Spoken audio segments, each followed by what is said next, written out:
மக்களவையில் பேசிய தனது உரையின் சில பகுதிகள் நீக்கப்பட்டதற்கு கண்டனம் தெரிவித்து சபாநாயகருக்கு ராகுல் காந்தி கடிதம். அவை குறிப்பிலிருந்து நீக்கினாலும் உண்மையை மறைக்க முடியாது என திட்டவட்டம்.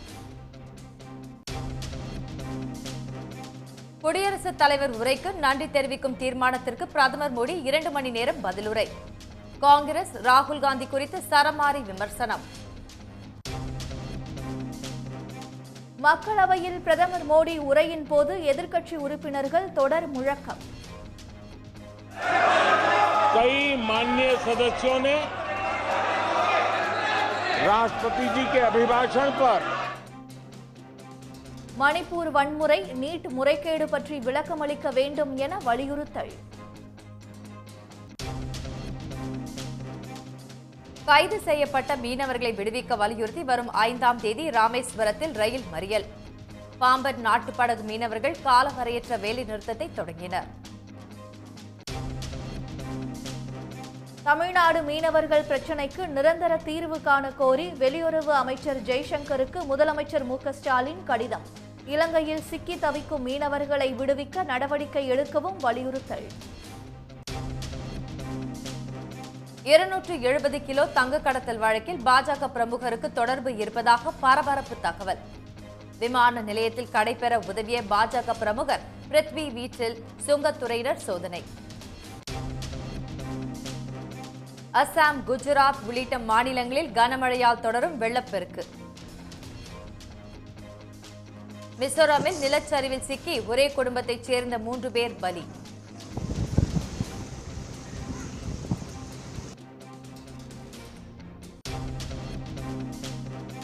ஜிம்பாப்வே அணிக்கு எதிரான 20 ஓவர் போட்டியில் பங்கேற்கும் இந்திய அணியில் தமிழ்நாடு வீரர் சாய் சுதர்சனுக்கு வாய்ப்பு. ஹர்ஷித் ராணா, ஜிதேஷ் சர்மா ஆகியோரும் அணியில் சேர்ப்பு. இலங்கை கடற்படையால் கைது செய்யப்பட்டுள்ள 25 மீனவர்களையும் படகுகளையும் உடனடியாக விடுவிக்க நடவடிக்கை எடுக்க வேண்டும் என்று ஒன்றிய அரசிடம் முதலமைச்சர் மு.க.ஸ்டாலின் வலியுறுத்தியுள்ளார். வெளியுறவுத்துறை அமைச்சர் ஜெய்சங்கருக்கு அவர் எழுதியிருக்கும் கடிதத்தில் அண்மை காலமாக தமிழ்நாட்டு மீனவர்களை இலங்கை கடற்படை கைது செய்வது முன்னெப்பொழுதும் இல்லாத அளவுக்கு அதிகரித்திருப்பதாக தெரிவித்துள்ளார். ஜூலை 1ஆம் தேதி கடலுக்கு மீன்பிடிக்கச் சென்ற 25 மீனவர்களையும் 4 படகுகளையும் இலங்கை கடற்படை சிறைப்பிடித்திருப்பதாக முதலமைச்சர் மு.க.ஸ்டாலின் அதில் குறிப்பிட்டுள்ளார். கச்சத்தீவை இலங்கைக்கு வழங்கியதை அப்போது பதவியில் இருந்த திமுக அரசு கடுமையாக எதிர்த்தது என்றும் தனது கடிதத்தில் அவர் சுட்டிக்காட்டியுள்ளார். பாஜக தலைமையிலான அரசு தொடர்ந்து 3வது முறையாக ஆட்சியில் இருந்தாலும் இந்த பிரச்சினையை தேர்தல் முழக்கத்திற்காக மட்டுமே பயன்படுத்தி வருவதாகவும் கச்சத்தீவை மீட்க எந்த முயற்சியும் எடுக்கவில்லை என்றும் முதலமைச்சர் மு.க.ஸ்டாலின் குற்றம் சாட்டியுள்ளார். மீனவர்களின் பிரச்சினைக்கு நிரந்தர தீர்வு காண வேண்டும் என்றும் இலங்கை கடற்படையால் சிறைப்பிடிக்கப்பட்டுள்ள மீனவர்களை உடனடியாக விடுவிக்க நடவடிக்கை எடுக்க வேண்டும் என்றும் அவர் வலியுறுத்தியுள்ளார். இலங்கை சிறையில் உள்ள மீனவர்களையும் படகையும் விடுவிக்க கோரி வரும் 5ஆம் தேதி ரயில் மறியல் போராட்டம் நடத்தப்போவதாக மீனவர் சங்கத்தினர் அறிவித்துள்ளனர். ராமேஸ்வரம் அடுத்த பாம்பன் மற்றும் நம்புதாளை மீன்பிடி துறைமுகத்திலிருந்து மீன்பிடிக்கச் சென்று கச்சத்தீவு அருகே மீன்பிடித்துக் கொண்டிருந்த போது அப்பகுதிக்கு ரோந்து வந்த இலங்கை கடற்படையினர் எல்லை தாண்டி மீன்பிடித்ததாக கூறி 4 நாட்டுப் படகுகளை பறிமுதல் செய்ததுடன் அதிலிருந்த 25 மீனவர்களையும் கைது செய்து சிறையில் அடைத்துள்ளனர். இதனை கண்டித்து பாம்பன் மீனவர்கள் நேற்று கடலில் இறங்கி போராட்டம் நடத்தினர். அத்துடன் பாம்பன் சாலை பாலத்தில் மறியல் போராட்டத்திலும் ஈடுபட்டனர். மீனவர்களை விடுதலை செய்ய வலியுறுத்தி மீனவ பெண்கள் சாலையில் மண்டியிட்டு ஒன்றிய மற்றும் மாநில அரசுக்கு கோரிக்கை விடுத்தனர். இதன் தொடர்ச்சியாக பாம்பன் நாட்டுப்படகு மீனவர்கள் காலவரையற்ற வேலைநிறுத்த போராட்டத்தையும் தொடங்கியுள்ளனர். 500க்கும் மேற்பட்ட நாட்டுப்படகு மீனவர்கள் மீன்பிடிக்க கடலுக்கு செல்லாமல் படகுகளை கரையோரம் நிறுத்தி வைத்துள்ளனர். வரும் 5ஆம் தேதி பாம்பன் சாலை பாலத்தை முற்றுகையிட்டு போராட்டம் நடத்திய பின்னர் மாலை 4 மணி அளவில் மண்டபம் ரயில் நிலையத்தில் ரயில் மறியல் போராட்டம் நடத்தப்போவதாக மீனவ சங்க பிரதிநிதிகள் தெரிவித்துள்ளனர். இலங்கை அரசுக்கு நாங்கள் ஒரு கேள்வியை கேட்க விரும்புகின்றோம். பொதுவாக தமிழக விசைப்படகுகள் மீதான நடவடிக்கை மேற்கொள்ளும் போதெல்லாம் நீங்கள் சொன்ன விஷயம் என்னென்னா, இழுவலை மீன்பிடிப்பு எங்கள் நாட்டில் தடை செய்யப்பட்டுள்ளது. எனவே இழுவலை மீன்பிடிப்பு செய்யக்கூடிய விசைப்படகுகளை நாங்கள் பிடித்து செல்வோம் என்று சொன்னீர்கள். அதே நேரத்தில் வழிவலை பயன்படுத்தும் நாட்டுப்படகுகளுக்கு நாங்கள் எந்த தொந்தரவும் செய்வதில்லை என தொடர்ந்து பல இடங்களில் சொல்லியிருக்கிறீர்கள். ஆனால் இன்றைக்கு உங்களது நடவடிக்கை என்பது அதற்கு நேர்மாறாக அமைந்திருக்கிறது. இதன் மூலம் நீங்கள் ஒட்டுமொத்தமாக தமிழக மீனவர்களுக்கு எதிரான நிலைப்பாடை நீங்கள் கொண்டு இருக்கிறீர்கள் என்று சந்தேகப்படுகின்றோம். எனவே உடனடியாக உடனடியாக இந்த பிடித்து செல்லப்பட்ட நாட்டு படைகளையும் மீனவர்களை விடுதலை செய்ய வேண்டும். அதே நேரத்தில் ஒன்றிய மோடி அரசுக்கு ஒரு வேண்டுகோள், நீங்கள் மாற்றாந்தாய் மனப்பான்மையோடு செயல்படுவதாக ஒட்டுமொத்த மீனவர்கள் கருதுகின்றோம். இலங்கை கடற்படையின் தொடர் கைது நடவடிக்கைக்கு முற்றுப்புள்ளி வைக்கும் வகையில் ஒன்றிய மற்றும் மாநில அரசுகள் உரிய நடவடிக்கை எடுக்க வேண்டும் என மீனவர்கள் கோரிக்கை விடுத்துள்ளனர். மக்களவையில் நேற்று சிறுபிள்ளைத்தனமாக நடந்து கொண்ட ராகுல் காந்தி பிணையில் தான் வெளியே உள்ளார் என்பதை உணர வேண்டும் என கூறியுள்ள பிரதமர் மோடி, பொய்யான தகவல்களை பரப்பி இந்துக்களை இழிவுபடுத்தும் சதி நடப்பதாகவும் குற்றம் சாட்டியுள்ளார். குடியரசுத் தலைவருக்கு உரை நன்றி தெரிவிக்கும் தீர்மானத்தின் மீதான பதில் உரையில் பிரதமர் மோடி 2.5 மணி நேரத்திற்கு மேலாக பேசினார். கடந்த 10 ஆண்டுகள் பாஜக ஆட்சியின் திட்டங்களை பட்டியலிட்ட மோடி, அனைவரையும் உள்ளடக்கி அனைவருக்குமான வளர்ச்சி என்ற தார்மீக மந்திரத்துடன் செயல்பட்டு வருவதாக தெரிவித்தார். பாஜகவை தோற்கடித்து விட்டது போன்ற மாயையை ஏற்படுத்த காங்கிரஸ் முயற்சிப்பதாக குற்றம் சாட்டிய அவர், 13 மாநிலங்களில் ஒரு இடத்தில் கூட வெற்றி பெற முடியாத காங்கிரஸ் கட்சி ராகுல் காந்தியை ஹீரோ போல் காட்டுவதாக சாடினார். 2029 தேர்தலுக்கு பிறகும் காங்கிரஸ் எதிர்க்கட்சி வரிசையில் தான் அமர்ந்திருக்கும் என்றும் மோடி விமர்சித்தார். 99 मार्क्स लेकर एक बालक घमंड में घूम रहा था और देश सबको दिखाता था, देखो कितने ज्यादा मार्क्स आए हैं। तो फिर उनके टीचर आए कि भाई किस बात की मिठाई बांट रहे हो, ये 100 में से 99 नहीं लाया, ये तो 543 में से लाया है. தொடர்ந்து பேசிய பிரதமர் மோடி எதிர்க்கட்சித் தலைவர் ராகுல் காந்தியை கடுமையாக விமர்சித்தார். சிறுபிள்ளைத்தனமாக நடந்து கொள்ளும் ராகுல் காந்தி நாடாளுமன்றத்தின் அனைத்து வரம்புகளையும் மீறிவிட்டார் என்றும், குழந்தை போல் நடந்து கொள்கிறார் என்பதற்காக ராகுல் காந்தியை மன்னித்துவிட முடியாது என்றும் மோடி தெரிவித்தார். மக்களவையில் பொய்யான தகவல்களை பரப்பி இந்துக்களை இழிவுபடுத்தும் சதி நடப்பதாகவும், 100 ஆண்டுகள் கடந்தாலும் ராகுல் காந்தியின் பேச்சை இந்துக்கள் மன்னிக்க மாட்டார்கள் என்றும் மோடி ஆவேசத்துடன் கூறினார். बालक बुद्धि कह करके, बालक बुद्धि मान करके हम नजरअंदाज नहीं करना चाहिए, कतई नजरअंदाज नहीं करना चाहिए. और मैं इसलिए कह रहा हूं कि इसके पीछे इरादे नेक नहीं है, इरादे गंभीर खतरे के हैं. और मैं देशवासियों को भी जगाना चाहता हूं. நீட் தேர்வு முறைகேடு, வினாத்தாள் கசிவு போன்ற விவகாரத்தில் அனைத்து குற்றவாளிகளுக்கும் தண்டனை பெற்றுத்தரப்படும் என்றும், மாணவர்களின் எதிர்காலத்தில் சமரசம் செய்தவர்கள் தப்பிக்க முடியாது என்றும் பிரதமர் மோடி உறுதிபட தெரிவித்தார். ஹத்ராஸ் சம்பவத்தில் உயிரிழந்தவர்களுக்கு மக்களவையில் இரங்கல் தெரிவித்த மோடி, காயமடைந்தவர்கள் உடல்நலம் பெற பிரார்த்திப்பதாக கூறினார். மோடியின் உரையை தொடர்ந்து சபாநாயகர் ஓம் பிர்லா மக்களவை தேதி குறிப்பிடாமல் ஒத்திவைத்தார். மக்களவை குறிப்பிலிருந்து தனது பேச்சுக்களை நீக்கினாலும் உண்மைகளை நீக்க முடியாது என்று எதிர்க்கட்சித் தலைவர் ராகுல் காந்தி தெரிவித்துள்ளார். தனது கருத்துக்களை மீண்டும் சேர்க்க வலியுறுத்தி சபாநாயகர் ஓம் பிர்லாவுக்கு ராகுல் காந்தி கடிதம் எழுதியுள்ளார். குடியரசுத் தலைவர் உரைக்கு நன்றி தெரிவிக்கும் தீர்மானம் மீதான விவாதத்தில் 100 நிமிடங்கள் பேசிய ராகுல், RSS மற்றும் பாஜக மட்டுமே ஒட்டுமொத்த இந்து சமூகம் அல்ல என்று விமர்சித்தார். 18வது மக்களவையில் எதிர்க்கட்சித் தலைவராக அவர் ஆற்றிய முதல் உரையிலேயே பாஜக உறுப்பினர்களை திணறடித்தார். नरेंद्र मोदी जी पूरा हिंदू समाज नहीं है, बीजेपी पूरा हिंदू समाज नहीं है, RSS पूरा हिंदू समाज नहीं है. ये ठेका नहीं है बीजेपी का. இந்த நிலையில் பிரதமர் மோடி, சபாநாயகர் ஓம் பிர்லா, தொழிலதிபர்கள் அதானி, அம்பானி குறித்த ராகுலின் கருத்துகள் அவை குறிப்பில் இருந்து நீக்கப்பட்டுள்ளன.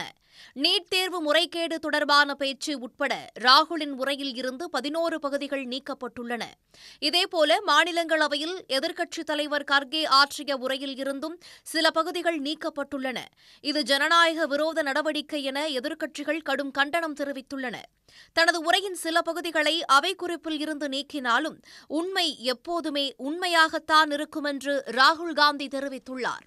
मोदी जी की दुनिया में सच्चाई एक्सपंज हो सकती है, मगर रियलिटी में सच्चाई एक्सपंज नहीं हो सकती है. जो मैंने कहा था, जो मैंने कहना था, मैंने कह दिया, वो सच्चाई है. और एक्सपंज करें, जितना करना है करें, सच्चाई सच्चाई होती है. धन्यवाद. மேலும் சபாநாயகர் ஓம் பிர்லாவுக்கு கடிதம் எழுதியுள்ள ராகுல் தனது பேச்சின் முக்கிய பகுதிகள் அவை குறிப்பில் இருந்து நீக்கப்பட்டிருப்பது அதிர்ச்சியளிப்பதாக தெரிவித்துள்ளார். நாடாளுமன்ற விதி எண் 380 கீழ் சில கருத்துக்களை நீக்க அதிகாரம் உள்ளது என்றாலும் தனது கருத்துகள் அந்த விதியின் கீழ் இடம்பெறாது என்றும் ராகுல் காந்தி சுட்டிக்காட்டியுள்ளார். இந்திய அரசியலமைப்பு சட்டம் 105 உட்பிரிவு 1 கீழ் நாட்டில் பேச்சு சுதந்திரம் வழங்கப்பட்டுள்ளதாகவும் தன்னை தேர்ந்தெடுத்த அனைத்து தரப்பு மக்களுக்காகவே நாடாளுமன்றத்தில் பேசியதாகவும் அவர் தெரிவித்துள்ளார். அவை குறிப்பில் இருந்து தன்னுடைய கருத்துக்களை நீக்கியது நாடாளுமன்ற கோட்பாடுகள் மற்றும் ஜனநாயகத்திற்கு எதிரானது என்றும் ராகுல் குறிப்பிட்டிருக்கிறார். எனவே நீக்கப்பட்ட தனது கருத்துக்களை மீண்டும் அவை குறிப்பில் இடம்பெறச் செய்ய வேண்டும் என ராகுல் காந்தி கடிதத்தில் வலியுறுத்தியுள்ளார். நாடாளுமன்ற தேர்தலில் 400க்கும் மேல் என்று முழக்கமிட்ட பாஜகவினருக்கு கிடைத்தது 240 தான் என திரிணாமுல் காங்கிரஸ் எம்பி கல்யாண் பானர்ஜி நகைச்சுவையுடன் விமர்சித்துள்ளார். மக்களவையில் அவரது தனித்துவமான பேச்சை கேட்டு திரிணாமுல் காங்கிரஸ் எம்பி மஹுவா மொய்த்ரா உள்ளிட்ட எம்பிக்கள் சிரித்தனர். अब की बार 400 पार बोला था, खेल शुरू हो गया था सर, खेला हो शुरू हुआ ना, खेल तो बहुत सा खेल है सर, चू कित कित भी खेल है, चू कित कित में चू धरा 400 में कित कित कित कित कित कित कित कित कित कित कित कित कित कित कित कित कितना हुआ 240 वो गेम में भी हारा गया. सर आपको हम तो आपको ही देख रहे हैं, हम किसी को नहीं देख रहा. एक बार देखने से साइड से சேலம் மக்களின் 40 ஆண்டு கால கோரிக்கையான அணைமேடு ரயில்வே மேம்பால பணிகள் முழுமையாக நிறைவடைந்து திறக்கப்பட உள்ளது. கம்பீரமாக நிற்கும் பாலத்தை கண்டு மக்கள் மகிழ்ச்சி அடைந்துள்ளனர்.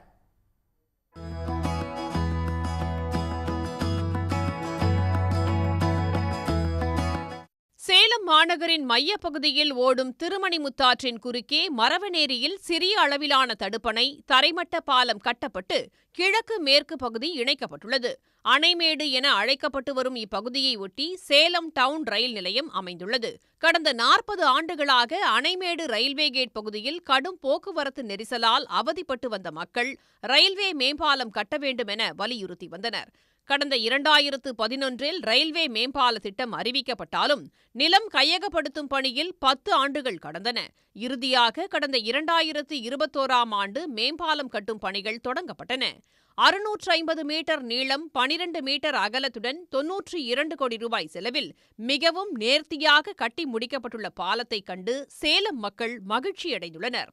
மக்களோட கோரிக்கையை ஏற்று தமிழக அரசு இந்த ரயில்வே துறை இணைஞ்சு இந்த பாலத்தை கட்ட ஆரம்பித்து இப்போ நல்லா அட்டகாசமாக ஒரு ஹைடெக் பாலமாக கட்டியிருக்காங்க. ரொம்ப சேலம் பாலம் நகரம் மாறிட்டு வந்தது. ஸ்மார்ட் சிட்டிலேருந்து நிறைய பாலங்கள் கட்டினாங்க. ஆனால் மற்ற பாலங்களோட அதிக பலனளிக்கக்கூடியது இந்த பாலம் தான். சேலத்தினுடைய போக்குவரத்து நெரிசல் முற்றிலுமாக குறைந்துவிடும். இது ஏன்னா கிழக்கு பக்கமாக அரூர் மார்க்கத்தில் சென்னை மார்க்கத்திலேருந்து சேலம் வழியாக நுழைகிற புறநகர் பேருந்தெல்லாம் இந்த அணைமேடு ரயில் புதிய பஸ் நிலையம் நோக்கி போகுது. சூப்பர் ஸ்பெஷாலிட்டிக்கு ஆம்புலன்ஸ் இந்த பக்கம் தான் போகுது. சேலத்திலிருந்து சென்னை, விழுப்புரம், கடலூர், கள்ளக்குறிச்சி, சிதம்பரம், திருவண்ணாமலை உள்பட பல்வேறு ஊர்களுக்கு செல்ல அணைமேடு பகுதி பிரதான வழியாக உள்ளது. ரயில்வே கேட் மூடும் போதெல்லாம் பள்ளி, கல்லூரி மாணவர்கள், நோயாளிகள், வேலைக்கு செல்வோர், வெளியூர் பயணிகள் என பல்வேறு தரப்பினரும் கடும் அவதியடைந்து வந்தனர். தற்போது புதிய பாலம் அனைத்து பிரச்சினைகளுக்கும் தீர்வாக அமைந்துள்ளதாக மக்கள் கூறினர். இந்த இடத்துல ஒரு சின்ன போலீஸ்காரங்க இல்லைன்னா கூட டிராஃபிக் ஆச்சுன்னா அவ்வளோதான், அரை மணி நேரம் முடிஞ்சிச்சு. எல்லாமே கொலாப்ஸ் ஆகிடும். கிட்டத்தட்ட அங்கே 4 ஸ்கூல் இருக்குது. அந்த பக்கம் பாலபாரதி, பாரதி வித்யாலயான்னு ஒரு 4 ஸ்கூல் இருக்குங்க. கிட்டத்தட்ட ஒரு 1000 கணக்கான ஸ்கூல் ஸ்டூடெண்ட்ஸ் இந்த பக்கம் போகிறாங்க. வேலைக்கு போகிறவங்க எல்லாத்துக்கும் ஒரு பிரதான சாலையாக இருக்கிறது. கிட்டத்தட்ட பல வருடங்களாக எங்களுக்கு இந்த ஒரு பிரிட்ஜ் இருந்தால் நல்லா இருக்குமேன்னு சொல்லிட்டுன்னு ரொம்ப வருஷமாக எல்லாரும் சொல்லிக்கிட்டு இருந்தது தான். கிட்டத்தட்ட நாங்கள் ஸ்கூல் படிக்கிறப்பலேருந்து நாங்கள் ஸ்கூலுக்கு இந்த வழியில் தான் போவோம், வருவோம். ஆஃபீஸ்க்கு போகிறதுனால இதில் தான் போகணும். பஸ் ஸ்டாண்டுக்கு போகிறதுனால ரயில்வே ஸ்டேஷனுக்கு எல்லாத்துக்குமே இந்த பிரதான சாலையாக இருந்துச்சு. இப்போ இந்த பாலம் போட்டிருக்கிறது எங்களுக்கு ரொம்ப ரொம்ப உபயோகமாக இருக்கும். இந்த நீண்ட தாமதத்திற்கு பிறகு கட்டி முடிக்கப்பட்டுள்ள அணைமேடு ரயில்வே மேம்பாலத்தில் பயணம் செய்ய பொதுமக்கள் ஆவலுடன் உள்ளனர். சன் செய்திகளுக்காக சேலம் செய்தியாளர் குமரேசன். நீலகிரி மாவட்டம் சேரம்பாடி பகுதியில் காட்டு யானை ஒன்று இளைஞரை விரட்டும் பதபதைக்கும் காட்சி வெளியாகியுள்ளது. கூடலூர் அடுத்துள்ள சேரம்பாடி மற்றும் அதன் சுற்றுவட்டார பகுதிகளில் காட்டு யானைகளின் நடமாட்டம் நாளுக்கு நாள் அதிகரித்து வருகிறது. குறிப்பாக வனத்திலிருந்து வெளியேறும் யானைகள் ஊருக்குள் வந்து தேயிலை தோட்ட தொழிலாளர்களின் குடியிருப்புகளை சேதப்படுத்துவதும் தோட்டங்களுக்குள் உலவுவதும் ஆக உள்ளது. இந்நிலையில் கோரஞ்சால் என்னும் இடத்தில் உள்ள தேயிலை தோட்ட குடியிருப்பு பகுதியில் சாலையில் நடந்து சென்ற இளைஞர்களை காட்டு யானை ஒன்று ஆக்ரோஷத்துடன் துரத்தியது. யானையை கண்டதும் அலறியடித்து ஓடிய இளைஞர்கள் நூலிழையில் உயிர் பிழைத்துள்ளனர்.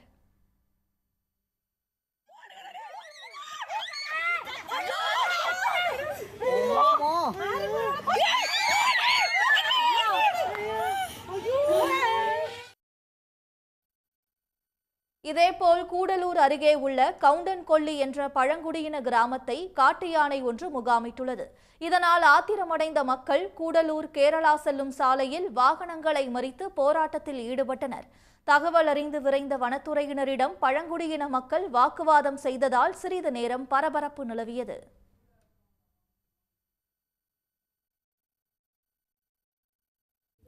ஸ்கூல் பிள்ளைங்க போக முடியாது, ஸ்கூல் போகிறதுக்கு முடியாது பிள்ளைங்களுக்கு. அவங்க பயந்துட்டு இருக்காங்க, எல்லாம் வீட்டில் இருக்காங்க, எல்லாம் வீட்டில் இருக்காங்க. இப்போ எஸ்எம் இருக்கு. வாடகை வண்டி வச்சு ஓட்டிட்டு நேற்று 8 மணிக்கு கூப்பிட்டு 11 மணிக்கு சுவிட்ச் ஆஃப் பண்ணிட்டு 10 பேரும் சுற்ற வரும்னு சொல்லிட்டு யானையை அடர்ந்த வனப்பகுதிக்குள் விரட்ட வலியுறுத்திய மக்கள் காவல்துறையினர் சமரசம் செய்ததை அடுத்து போராட்டத்தை கைவிட்டு சென்றனர். மயிலாடுதுறை மற்றும் கும்பகோணம் பகுதிகளில் திடீரென இடி இடித்தது போல பெரும் சத்தம் எழுந்ததால் மக்கள் அச்சமடைந்தனர். மயிலாடுதுறை மாவட்டத்தின் பல்வேறு பகுதிகளில் காலை 10 மணி அளவில் திடீரென இடி இடிப்பது போல சத்தம் எழும்பியதால் மக்கள் அச்சமடைந்தனர். பல்வேறு பகுதிகளில் நில அதிர்வை உணர்ந்ததாகவும் மக்கள் தெரிவித்தனர். தஞ்சை மாவட்டம் கும்பகோணம் அருகே திருவிடைமருதூர் சுற்றுவட்டார கிராமங்களிலும் இடி இடித்தவாறு சத்தம் கேட்டதால் மக்கள் அச்சத்தில் வீடுகளை விட்டு சாலைகளுக்கு வந்தனர். மஞ்சமல்லி, அவனியாபுரம், சிந்தாமணி போன்ற கிராமங்களின் மீது ஜெட் விமானம் பறந்தது போல பெரும் சத்தம் எழுந்ததால் பரபரப்பான சூழல் நிலவியது. அப்போ துணி துவைச்சிட்டு இருக்கும்போது ஏரோப்ளேன் ஒன்று போச்சு. அப்போ 2 இடி சவுண்டு 2 விழுந்துச்சு. என்னடா அது, நான் ஓடி போய் வயலை சுற்றி பார்க்குறேன், எதுவுமே இல்லை. இந்த ஏரோப்ளேன் மட்டும் அப்படியே போயிட்டு இருந்துச்சு. ஏன்னா வீடெல்லாம் அதிர்வு இருந்துச்சா? இருந்துச்சுங்க சார். அது காலனி வீடு, எங்கள் வீடு பகுதியெல்லாம் ஒரு அதிர்வு இருந்துச்சு. திடீர் சத்தம் எழும்பியதற்கும் நில அதிர்வு ஏற்பட்டது போன்று உணர்ந்ததற்கும் ஜெட் விமான சோதனையே காரணம் என போலீஸ் தரப்பில் தெரிவிக்கப்பட்டுள்ளது. தஞ்சாவூர் விமான நிலையத்தில் இருந்து மயிலாடுதுறை வழியாக ஜெட் விமான சோதனையின் போது ஜெட் விமானம் தாழ்வாக பறக்கும் போது நில அதிர்வு ஏற்பட வாய்ப்பு உள்ளதாகவும் தெரிவித்தனர். இதனால் மக்கள் அச்சங்கொள்ள தேவையில்லை என்றும் தெரிவிக்கப்பட்டுள்ளது. வட மாநிலங்களை புரட்டி போடும் கனமழையால் திரும்பும் திசையெல்லாம் வெள்ளக்காடாக காட்சியளிக்கின்றன. பாதுகாப்பு கருதி மக்கள் நிவாரண முகாம்களில் நாள் கணக்கில் தங்க வேண்டிய நிலை ஏற்பட்டுள்ளது. இந்தியாவின் கிழக்கு, வடகிழக்கு மற்றும் வடமேற்கு மாநிலங்களில் கடந்த சில நாட்களாக கனமழை பெய்து வருகிறது. இதனால் நீர்நிலைகள் நிரம்பி வெள்ளம் பெருக்கெடுத்துள்ளது. குறிப்பாக அசாம் மாநிலத்தில் பிரம்மபுத்திரா ஆற்றில் ஏற்பட்ட வெள்ளப்பெருக்கு காரணமாக மொரிகான் அருகில் உள்ள கிராமங்களுக்குள் நீர் புகுந்துள்ளது. இதனால் வீடுகளை விட்டு வெளியேறி வரும் மக்கள் நீரில் மூழ்கிய எரிவாயு அடுப்பு, மரச்சாமான்களை மேடான இடங்களுக்கு எடுத்துச் சென்று உலர வைத்து வருகின்றனர்.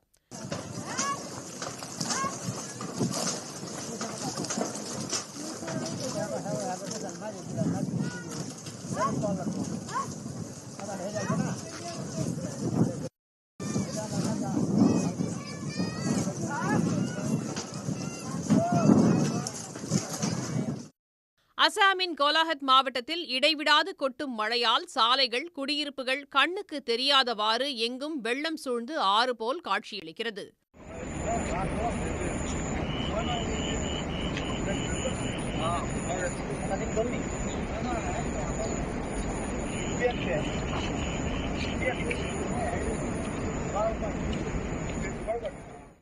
அசாம் தலைநகர் குவஹாட்டியிலும் கனமழை வெளுத்து வாங்குகிறது. இதனால் தாழ்வான பகுதிகள் வெள்ளத்தில் மிதக்கின்றன. பிரம்மபுத்திரா ஆற்றை ஒட்டியுள்ள கோயிலிலும் வெள்ளம் புகுந்து சிலைகளை மூழ்கடித்தபடி வெள்ளம் பாய்ந்தோடுகிறது.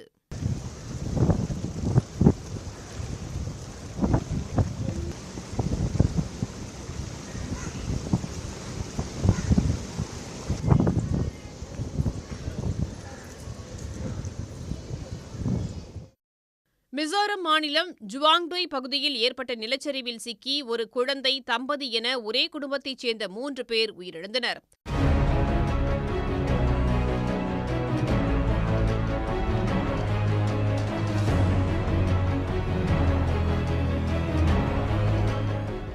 குஜராத் மாநிலத்திலும் கனமழையால் சாலைகள், வீடுகள், விளைநிலங்களுக்குள் நீர் புகுந்து பெரும் சேதம் ஏற்பட்டுள்ளது. குறிப்பாக ஜுனாகத், வல்சாத் போன்ற இடங்கள் பெரிதும் பாதிக்கப்பட்டுள்ளன. ஆங்காங்கே சாலைகளில் நீர் தேங்கி நிற்பதால் வாகன ஓட்டிகளும் சிரமத்திற்கு ஆளாகியுள்ளனர். பாதுகாப்பு கருதி வெள்ளம் தேங்கிய 2 சுரங்க பாதைகளை போக்குவரத்து போலீசார் மூடினர்.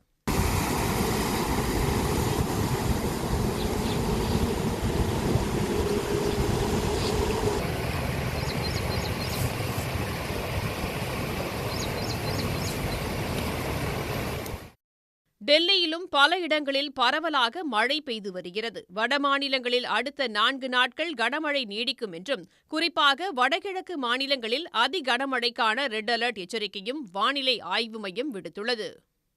வினாத்தாள் கசிவு வழக்கில் உத்தரப்பிரதேச அரசால் கடந்த வாரம் தடை செய்யப்பட்ட குஜராத்தைச் சேர்ந்த நிறுவனத்திற்கு ஒன்றிய அரசு அறிவியல் மற்றும் தொழில்துறை ஆராய்ச்சி கவுன்சிலின் தேர்வு நடத்தும் ஒப்பந்தத்தை வழங்கியிருப்பது சர்ச்சையை ஏற்படுத்தியுள்ளது. பிரதமர் மோடியை தலைவராக கொண்ட அறிவியல் மற்றும் தொழில்துறை ஆராய்ச்சி கவுன்சில் வெளியிட்டுள்ள அறிவிக்கையில் வரும் 7ஆம் தேதி கவுன்சிலின் எஸ்ஓ மற்றும் ஏஎஸ்ஓ பொறுப்புகளுக்கான 2ஆம் கட்ட தேர்வுகள் நடைபெறும் என்றும், முதல் கட்ட தேர்வில் தேர்ச்சி பெற்றவர்கள் மட்டுமே இந்த தேர்வில் பங்கேற்க முடியும் என்றும் தெரிவிக்கப்பட்டுள்ளது. அகமதாபாத்தைச் சேர்ந்த எடியூடெஸ்ட் என்ற நிறுவனத்தால் இந்த தேர்வு நடத்தப்படுவதாகவும் அறிவிக்கப்பட்டுள்ளது.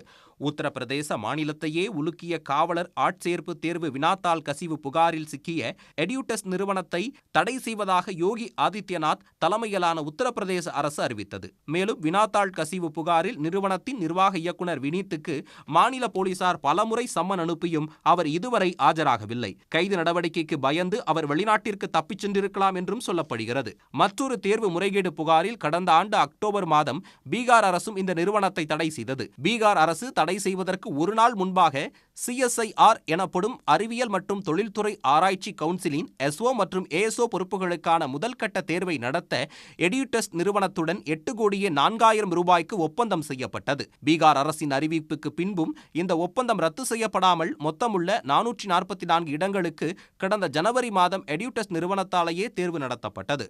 தேர்வின் போதே தேர்வர்களுக்கு வெளியிலிருந்து உதவிகள் பெறப்பட்டதாக புகார்கள் எழுந்த நிலையில் சிலர் கைது செய்யப்பட்டு விசாரணையும் நடைபெற்று வருகிறது. இப்படி அடுத்தடுத்து புகார் எழுந்ததாலும் பாஜக ஆளும் மாநிலங்களிலும் ஒன்றிய அரசிலும் நடத்தப்படும் பல தேர்வுகள் இந்த நிறுவனத்தின் மூலம் தொடர்ந்து நடத்தப்படுவது சர்ச்சையாகியுள்ளது. எடியூடெஸ்ட் நிறுவனத்தின் நிறுவனர் சுரேஷ் சந்திர ஆர்யா சர்வதேசிக் ஆர்யா பிரதிநிதி சபா என்ற இந்து அமைப்பை நடத்தி வருவதுடன் பிரதமர் மோடி உள்ளிட்ட பாஜகவின் முக்கிய தலைவர்களை அழைத்து நிகழ்ச்சிகள் நடத்தியிருப்பதும் குறிப்பிடத்தக்கது. விக்கிரவாண்டி இடைத்தேர்தலில் வாக்காளர்களுக்கு மை வைக்கும் நடைமுறையில் மாற்றமில்லை என தேர்தல் ஆணையம் விளக்கம் அளித்துள்ளது. விக்கிரவாண்டி தொகுதி இடைத்தேர்தலுக்கான வாக்குப்பதிவு வரும் 10ஆம் தேதி நடைபெறவிருப்பதால் அரசியல் கட்சிகளின் பிரச்சாரம் சூடுபிடித்துள்ளது. இடைத்தேர்தலில் திமுக சார்பில் அன்னியூர் சிவா, பாமக சார்பில் சி. அன்புமணி, நாம் தமிழர் கட்சி சார்பில் அபிநயா உள்பட 29 பேர் போட்டியிடுகின்றனர். இந்த நிலையில் விக்கிரவாண்டி இடைத்தேர்தல் வாக்குப்பதிவின் போது கைவிரலில் மை வைக்கும் நடைமுறையில் மாற்றமில்லை என தேர்தல் ஆணையம் விளக்கம் அளித்துள்ளது. நடந்து முடிந்த நாடாளுமன்ற தேர்தலில் வாக்களித்த போது இடது கை விரலில் வைக்கப்பட்ட மை அழியாமல் இருந்தால் வலது கை ஆள்காட்டி விரலில் மை வைக்கப்படும் எனவும் தெரிவிக்கப்பட்டுள்ளது.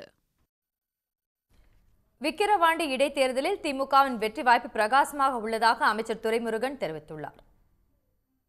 விக்கிரவாண்டி இடைத்தேர்தலையொட்டி விக்கிரவாண்டி நகர பகுதியில் அமைச்சர்கள் துரைமுருகன், பொன்முடி, CV கணேசன், சேகர்பாபு ஆகியோர் திமுக வேட்பாளர் அன்னியூர் சிவாவை ஆதரித்து வாக்கு சேகரிப்பில் ஈடுபட்டனர். அப்போது செய்தியாளர்களை சந்தித்த துரைமுருகன், முதலமைச்சர் மு.க.ஸ்டாலினின் நல்லாட்சி மக்கள் மனதில் இடம் பிடித்துள்ளதால் விக்கிரவாண்டி இடைத்தேர்தலில் வெற்றி வாய்ப்பு பிரகாசமாக உள்ளதாக தெரிவித்தார். நான் அறிந்த வரையில் விக்கிரவாண்டியினுடைய ஒட்டுமொத்த தொகுதியினுடைய நிலவரத்தையும் நான் அறிந்த வரையில் திராவிட முன்னேற்றக் கழகத்திற்கு வெற்றி வாய்ப்பு மிக மிக பிரகாசமாக இருக்கிறது. காரணம், தளபதியினுடைய ஆட்சி மக்களது மனதில் ஒரு நல்ல எண்ணத்தை ஏற்படுத்தி இருக்கிறது. AK-47 ரக துப்பாக்கி போன்று போலியான ஒன்றை வைத்துக்கொண்டு ரீல்ஸ் செய்து வீடியோ பதிவிட்ட பெங்களூரை சேர்ந்தவரை போலீசார் கைது செய்தனர். கர்நாடக மாநிலம் சொக்கனஹள்ளி பகுதியில் கடந்த ஜூன் 9ஆம் தேதி AK-47 ரக துப்பாக்கி ஏந்திய மெய்க்காவலர்களுடன் இளைஞர் ஒருவர் வீதியில் நடமாடியுள்ளார். துப்பாக்கி ஏந்திய பாதுகாவலர்களுடன் இளைஞரை கண்ட பொதுமக்கள் போலீசாருக்கு தகவல் அளித்தனர். இதையடுத்து விசாரணையில் இறங்கிய போலீசார் இன்ஸ்டாகிராமில் AK-47 துப்பாக்கி ஏந்திய பாதுகாவலர்களுடன் இளைஞர் காரில் ஏறும் வீடியோவை பார்த்துள்ளனர். தொடர்ந்து நடத்திய விசாரணையில் சித்ரதுர்கா பகுதியைச் சேர்ந்த 26 வயது அருண் கட்டாரே என்பதும் இன்ஸ்டாகிராமில் ரீல்ஸ் பதிவிடுவதற்காக AK-47 போன்ற போலியான துப்பாக்கியை வைத்து ரீல்ஸ் பதிவிட்டதையும் கண்டுபிடித்து கைது செய்தனர். கைதான அருண் கட்டாரே இன்ஸ்டாகிராமில் ரீல்ஸ் பதிவிடுவதற்காகவே பட்டை பட்டையாக தங்க நகைகள் அணிந்தவாறு துப்பாக்கி ஏந்திய பாதுகாவலர்களுடன் சொகுசு கார்களில் பயணிப்பது போன்று பதிவிட்டு வந்துள்ளார். வெளிநாடுகளுக்கு சுற்றுலா செல்லும் போதும் சொகுசு படகை வாடகைக்கு எடுத்து மாடல் அழகிகளுடன் நடனமாடி ரீல்ஸ் பதிவிடுவதையும் வாடிக்கையாக வைத்துள்ளார்.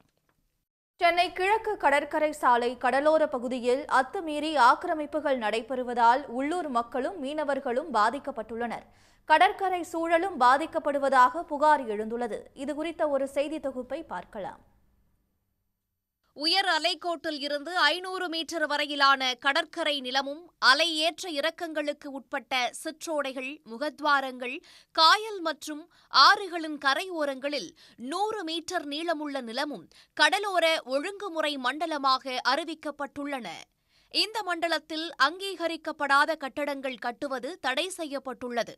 கடலோர சுற்றுச்சூழலையும் மீனவர்களையும் பாதுகாக்கும் வகையில் இந்த அறிவிப்பாணை வெளியிடப்பட்டது.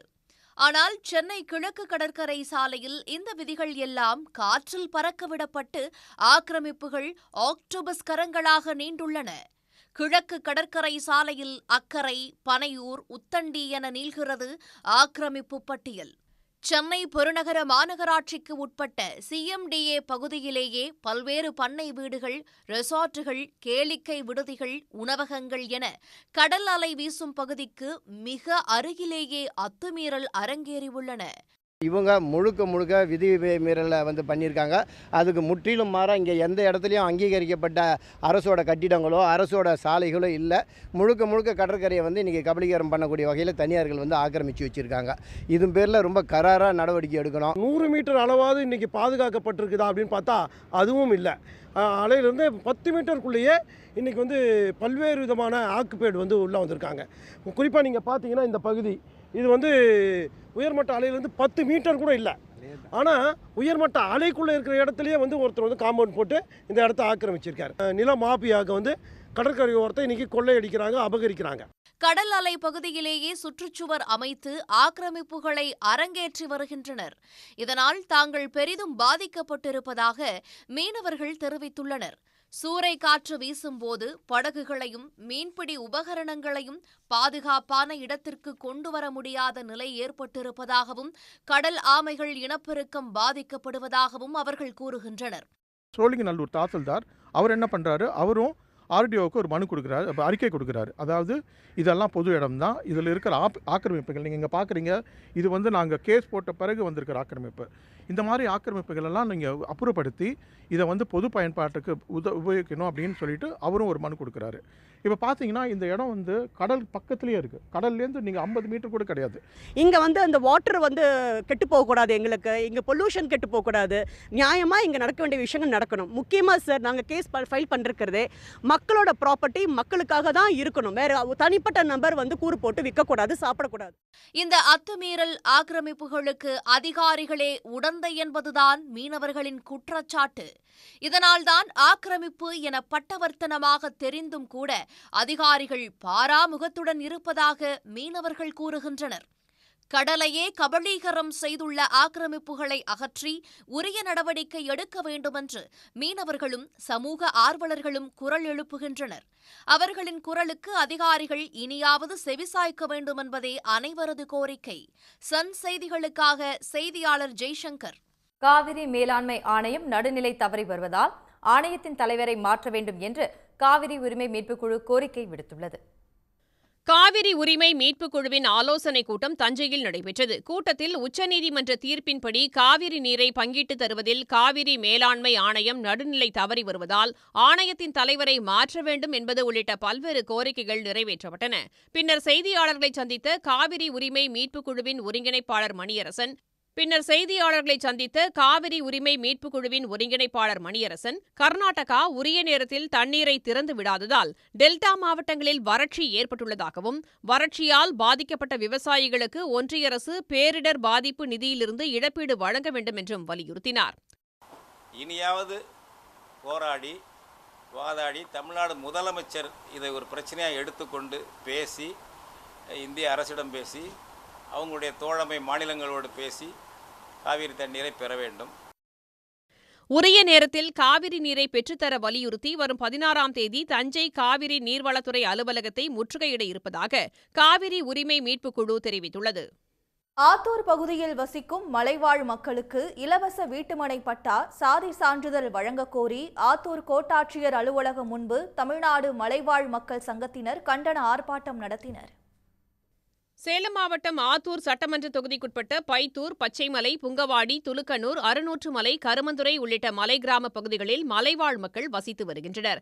2006ஆம் ஆண்டு வன உரிமை சட்டப்படி மலைவாழ் மக்களின் நிலங்களுக்கு நிலப்பட்டாவும் வீட்டுமனை பட்டாவும் வழங்க வேண்டும் என வலியுறுத்தியும், மலைவாழ் மக்களின் நிலங்களை சட்டத்திற்கு புறம்பாக நில அபகரிப்பு செய்பவர் மீது நடவடிக்கை எடுக்க வேண்டும் என்பது உள்ளிட்ட பல்வேறு கோரிக்கைகளை வலியுறுத்தியும் தமிழ்நாடு மலைவாழ் மக்கள் சங்கத்தினர் சார்பில் ஆத்தூர் கோட்டாட்சியர் அலுவலகம் முன்பு கண்டன ஆர்ப்பாட்டம் நடைபெற்றது. 100க்கும் மேற்பட்டோர் கலந்து கொண்ட இந்த ஆர்ப்பாட்டத்தில் கோரிக்கைகளை வலியுறுத்தி முழக்கங்கள் எழுப்பப்பட்டன. ஓசூர் அருகே ஆபத்தான முறையில் ரயில்வே பாதையை பள்ளி மாணவர்கள் கடந்து சென்று வருவதால் மேம்பால பணிகளை விரைந்து முடிக்குமாறு அப்பகுதி மக்கள் கோரிக்கை விடுத்துள்ளனர். பெங்களூரு சேலம் மார்க்கமாக செல்லும் ரயில்வே பாதைகள் இருவழி பாதைகளாக மாற்றப்பட்டு வருகின்றன. இதனால் ஓசூர் அருகே பல்வேறு பகுதிகளில் மேம்பால பணிகள் நடந்து வருகின்றன. கடந்த 2 மாதங்களுக்கு முன்பு அன்னை நகர், SM நகர், ஆதித்யா நகர் பகுதிகளில் ரயில்வே பாலங்கள் மூடப்பட்டதால் அந்த வழியில் போக்குவரத்து தடைப்பட்டது. இதனால் அப்பகுதி மக்கள், பள்ளி மாணவர்கள் ஆபத்தான முறையில் ரயில்வே பாதையை கடந்து செல்கின்றனர். ரயில்வே மேம்பால பணிகளை விரைந்து முடிக்க வேண்டும் எனவும், மாற்றுப்பாதை ஏற்படுத்தி தர வேண்டும் எனவும் அவர்கள் கோரிக்கை விடுத்தனர். காலை 7 மணி முதல் 10 மணிக்குள் 5 ரயில்கள் கடந்து செல்கின்றன என்றும், வளைவு பகுதியில் ரயில் வரும்போதும் சில நேரங்களில் ஒலி எழுப்புவதில்லை என்றும் குற்றஞ்சாட்டிய மக்கள் விபத்து ஏற்படுவதற்கு முன்பு பணியை விரைந்து முடிக்க வேண்டும் என கேட்டுக் கொண்டனர். 8 மணிக்கு பஸ் வந்துச்சுன்னா நாங்கள் 7:45 இங்கிருந்து வர வேண்டியதா இருக்குது. பசங்க சாயந்தரம் ஈவினிங் சீக்கிரமா வந்துடக்கூடாதுன்னு நாங்கள் சீக்கிரமாவே வர வேண்டியது இருக்குது. இல்லைன்னா பசங்க கிராஸ் பண்ணி வந்துடுவாங்க. அது போக இந்த பக்கம் வந்து டேனிங் இருக்குது. டேனிங்னால அந்த ட்ரெயின் வந்தால் கூட நம்மளுக்கு தெரியவே மாட்டேங்குது. ஹாரனும் கொடுக்க மாட்டேங்கிறாங்க. மாறுதல் பெற்ற பின்னும் பழைய அலுவலகத்திற்கு வந்து லஞ்சம் வாங்கிய வருவாய் ஆய்வாளர் கைது செய்யப்பட்டு உள்ளார். புதிய அலுவலகத்திற்கு பணியில் சேராமல் லஞ்சம் வாங்க பழைய அலுவலகம் வந்தவர் சிக்கியது எப்படி? தென்காசி அருகே உள்ள மத்தளம்பாறை பகுதியைச் சேர்ந்த கதிரேசன் என்ற கார் ஓட்டுநர் தனது 3 சென்ட் நிலத்தில் கடைகளை கட்டி தொழில் நடத்த திட்டமிட்டார். அந்த இடத்தில் கடைகள் கட்டுவதற்கான தரிசு நில சான்று கோரி தென்காசி தாலுகா அலுவலகத்தில் விண்ணப்பம் செய்தார். மத்தளம்பாறை கிராம நிர்வாக அலுவலர் தரிசு நில சான்றுக்கான ஒப்புதல் கொடுத்துள்ளார். அடுத்த கட்டமாக வருவாய் ஆய்வாளர் சான்று பெற வேண்டி கதிரேசன் வருவாய் ஆய்வாளர் தர்மராஜை அணுகியுள்ளார். அவர் தரிசு நில சான்று வழங்க 20,000 பணம் கொடுக்க வேண்டும் என கோரியதுடன், பணம் கொடுத்தால்தான் பரிசீலனை செய்வேன் என்று தெரிவித்துள்ளார். அவ்வளவு பணம் தர முடியாது என்று தெரிவித்த கதிரேசனுடன் தர்மராஜ் பேச்சுவார்த்தை நடத்தி படிப்படியாக 5,000 வரை பேரம் பேசியுள்ளார். இந்த நிலையில் கதிரேசன் தென்காசி மாவட்ட லஞ்ச ஒழிப்புத்துறையில் அளித்த புகாரின் அடிப்படையில் தென்காசி மாவட்ட லஞ்ச ஒழிப்பு டிஎஸ்பி பால்சுதர் தலைமையிலான அதிகாரிகள் கதிரேசனிடம் ரசாயனம் தடவிய ரூபாய் நோட்டுகளை கொடுத்து தர்மராஜிடம் கொடுக்க வைத்தனர். திட்டமிட்டபடி கதிரேசன் அந்த பணத்தை கொடுத்தபோது அங்கு மறைந்திருந்த லஞ்ச ஒழிப்பு போலீசார் கையும் களவுமாக வருவாய் ஆய்வாளர் தர்மராஜை கைது செய்தனர். கைதான தர்மராஜ் நேற்றே ஆழ்வார்குறிச்சிக்கு பணியிட மாற்றம் செய்யப்பட்டு தென்காசியில் இருந்து விடுவிக்கப்பட்டிருக்கிறார். தென்காசிக்கு புதிய வருவாய் ஆய்வாளராக முஸ்தபா என்பவர் பணியில் சேர்ந்துள்ளார். ஆனாலும் லஞ்சம் வாங்குவதற்காகவே தென்காசி அலுவலகத்திற்கு வந்து பணியில் ஈடுபட்ட போது லஞ்ச ஒழிப்பு போலீசாரால் கைது செய்யப்பட்ட சம்பவம் பரபரப்பை ஏற்படுத்தியுள்ளது. உடனுக்குடன் செய்திகளை தெரிந்து கொள்ள சன் நியூஸ் பெல் ஐகானை கிளிக் பண்ணுங்க.